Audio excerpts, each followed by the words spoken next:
I've grown increasingly weary over the modern music fan. As someone who loves and makes music, I've watched as would-be connoisseurs have grown more entitled, selfish, and overall disinterested in the artists' lives that they proclaim to love. Album rollouts are now routinely disrupted by data leaks, and the private lives of artists and their teams are now treated as public property. Throughout all of this, I feel that the most upsetting new trends is fans speaking about artist metrics with the same confidence of label executives. The rise of this pseudo-industry mindset has led fans to judge new releases by first week sales, streaming numbers, and YouTube views rather than feeling, form, or quality. Now, living in our current age of information has both its benefits and its drawbacks. On the one hand, the playing field is now leveled. There is a wealth of knowledge readily available at the click of a finger of a smartphone screen if one cares to do the research. On the other hand, American society has responded negatively to this influx of information with an anti-intellectual movement. And now with the rise of AI and the increasing uselessness of Google, mixed in with the ubiquity of ChatGPT and Grok, it seems that the entire state of music discourse has been flooded with erroneous and arguably pre-programmed misinformation. Now, it was to be somewhat expected that the casual music listener would want to know more about the music industry. The music industry has been historically glamorized, and with online hyperconnectivity being what it is, fans started to realize that the industry executives are often just regular people like them. After all, in this world, faking it until you make it is more of a rule rather than the exception. And now with the cat fully out of its metaphorical bag, I'd like to say that we're living in an age of spectator expertise, or perhaps more fittingly, the age of access without credentials, where fans no longer interact with art solely through admiration of its creative merit, but instead through a business lens, obsessing over metrics and engagement like some sort of sports stat sheet or corporate KPI dashboard at their company of one. The most egregious music takes that I've seen echo this disgusting new trend come from none other than DJ Akademiks. Now, I do not know DJ Akademiks, I don't know him at all, but I think he's extremely lame based off of his online persona alone. My fan, he said, Alex, you're not P. You ain't P, Alex. You pushing B, bitch. Now, I do understand that DJ Akademiks is a caricature created by Livingston Allen for the sake of financial gain. So sure, maybe one day I'll meet him and he could just be a cool regular guy. I don't hold that against him. However, based solely off of his online persona, I feel that one, he's contributed nothing of value to hip hop, but two, he's one of the key figures actually responsible for encouraging this bizarre, metrics-based discourse that dominates the modern fan. It's clear that Ak is a Drake stan. And while there's nothing inherently wrong with being a Drake stan, as I openly stan some of my favorite artists as well, it's obvious that he uses his platform to push narratives around Drake and a handful of other industry friends regarding dominance in the business based solely on performance-based metrics. Every week, Ak will post albums chart positions and first week sale numbers to his millions of followers, usually to prop up his favorites and chastise his so-called ops. These posts and streams are broadcast to his fan base, the chat niggas or whatever they call themselves, audience, but the narrative often snowballs beyond his platform alone. Non-academic viewers have adopted the same tactics, now weaponizing data to defend or diminish their favorite artist or least favorite artist alike. And look, I get it. First week sales have been a media talking point long before Akademiks was making light over the deadly realities surrounding Chicago and their drill scene. But there was a time when those numbers actually carried weight, and that time was pre-streaming, before playlists and bots and Travis Scott album bundles blurred the line. Before playlists and bots and the Travis Scott album bundles blurred the lines, when artists had to move actual units, pulling thousands, even millions of people to leave their homes and buy physical media. Nowadays, it's more noise than signal. For the record, for all the armchair A&Rs out there that are watching this, please do note that first week sales in the streaming era do not matter.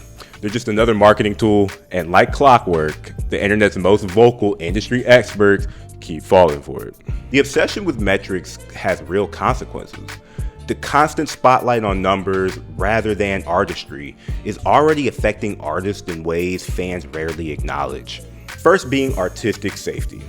Artists are increasingly discouraged from experimenting, knowing they risk public mockery if their work doesn't generate big streams or big placements. This obsession with performance stifles creativity, delays releases, and chips away at the confidence artists need to take risks, push boundaries, or simply drop new music without the fear of flopping. And let me get to Cardi B. Cardi B is afraid. And I'm tired of just nobody saying it. Cardi B is scared to come out. It don't take this long to come out.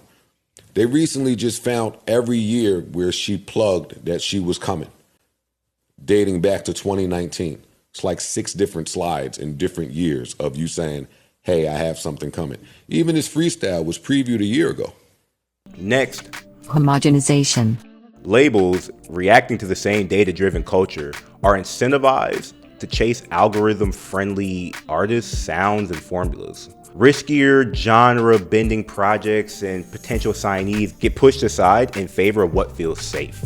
We have music designed to hit benchmarks, not break ground. And finally, we have the erosion of cultural values. Timeless music doesn't always perform well in real time. But when numbers dominate the conversation, fans and media alike begin to misjudge what's actually meaningful or lasting. Case in point, genre-defining projects like Mad Villainy by Madlib and the late MF Doom, or Barter 6 by Atlanta's Mount Rushmore featured artist Young Thug, were both far from chart toppers at release. Metric-wise, they underperform, but culturally, they're canon. But the damage isn't limited to the artist or the industry.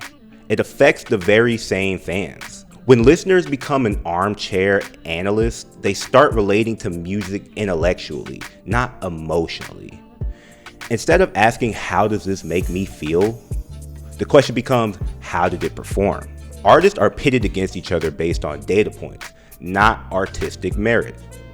It's less about discovering the new music and more about winning online arguments. Everything becomes a debate. Over time, this erodes the simple joy of being a fan, of pressing play, vibing out, and loving something just because it speaks to you.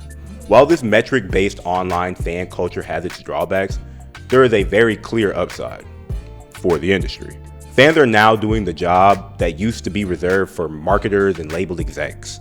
The same fans who once rallied behind Lil Uzi Vert during the Free Uzi campaign. Pop the G6, I'm in my happy place. She was tripping, had to ask her what pick you take. I can make your little bitch just wanna percolate. Sex first, then we can have an accident. Gave me head to my shit, I'm decapitated. Look me in my eye and do I'm that nasty face. Make it rain in the club like a nasty day. Told them that I'm coming, no ejaculate. Pastry, pocket boy, you not having kick. Calling out Generation Now for allegedly trapping Uzi in a bad contract. An industry tale as old as time, are now helping those very same systems thrive. Fans are running free promo for major label cash cows, defending uninspired and mid projects simply because they charted, and helping content creators who thrive off virality and uninformed hot takes stay in business. This environment doesn't elevate new voices, it buries them. The same fans who once championed the underground, stars of the blog errors and SoundCloud generation, are now enabling the culture that overlooks the weirdos, the niche gods, and the independent innovators.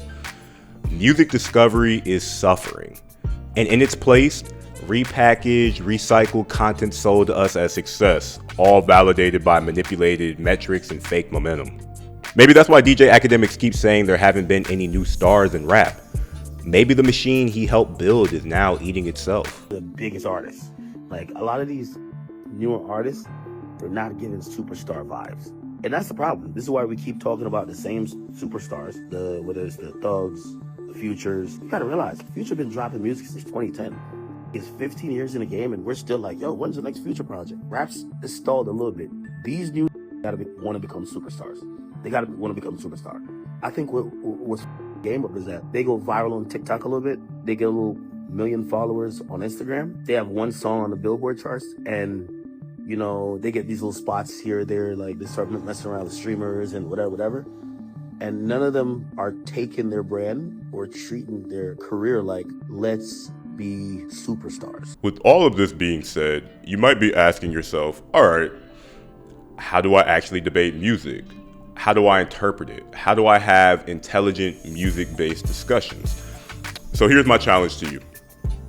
Harken back to a time, if you're old enough, before the internet had every single album sales, streams, and chart positioning readily available via Twitter and Reddit. Back when you actually had to listen to the album to form your opinion on the album, not go on the internet and see what the internet feels about the album. Harken back to that time. I just turned 29 a couple days ago, so this may be my official AARP audition tape at this point. But back then, music debates were more focused on skills. Who had the better voice? Who had the better bars? Who could hold a note longer? So on and so forth. That was fun. That was the game. Not what Billboard said, Spotify playlisting said, my favorite influencer said. Nowadays, music fandom feels like it's coming from a group chat and not the heart. It's scoreboard watching, it's meme arguments, and it's just opening the floodgates for more label politics, marketing stunts, and corny internet games to fully inundate itself with our culture, specifically hip hop. And if we keep going this way, the future looks bleak.